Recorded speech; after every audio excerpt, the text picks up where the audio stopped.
I thank His Excellency, the Minister of Foreign Affairs and Cooperation of Benin, and I now give the floor to the representative of Israel. Mr. President, this climate summit is supposed to be a demonstration of global unity for the sake of the future of our planet, of our children. Unfortunately, President Abbas exploited this international respectable stage to spread hatred again against Israel. Instead of misleading the international community here in the UN, President Abbas should act to stop Palestinian terror. Mr. President, climate change is the most pressing issue of our time.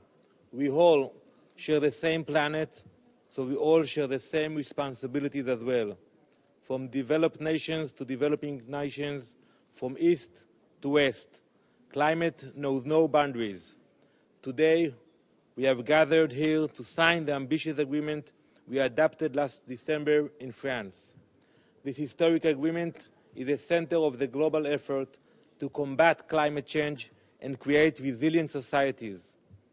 Israel is fully committed to this important process. In Paris, we set high goals which created high hopes.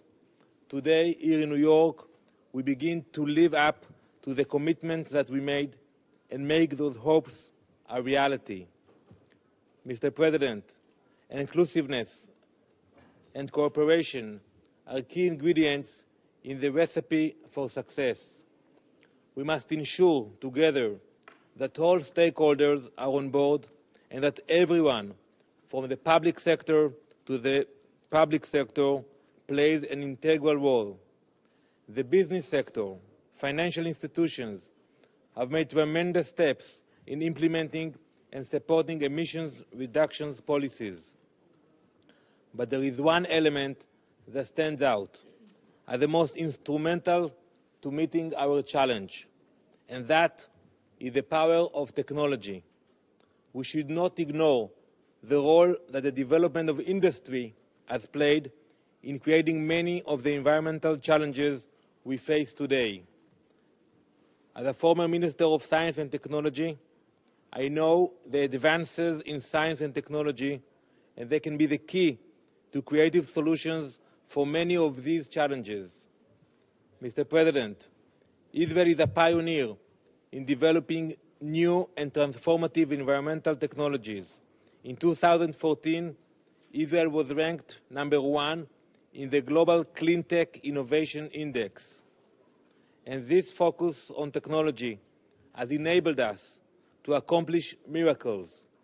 When Israel was a new state, one of our greatest challenges was a water shortage. Thanks to the remarkable advances in technology, such as drip irrigation and water desalination, we made the most out of each drop of water. Today, Israel is a world leader in water efficiency and in water recycling. Mr. President, let me conclude by mentioning that tonight, Jews all over the world will celebrate the holiday of Passover. Passover symbolizes the transition from slavery to freedom. Tonight, we will tell the story of how our forefathers wandered in the desert for 40 years before reaching the Promised Land. For 40 years, they were slaves to the harsh desert climate before reaching freedom in the land of milk and honey. In Israel today, we have developed technologies to produce milk, honey, and other agricultural products, even in the desert. We are eager to continue to share these technologies with other countries around the world. Let me wish everyone a happy Passover.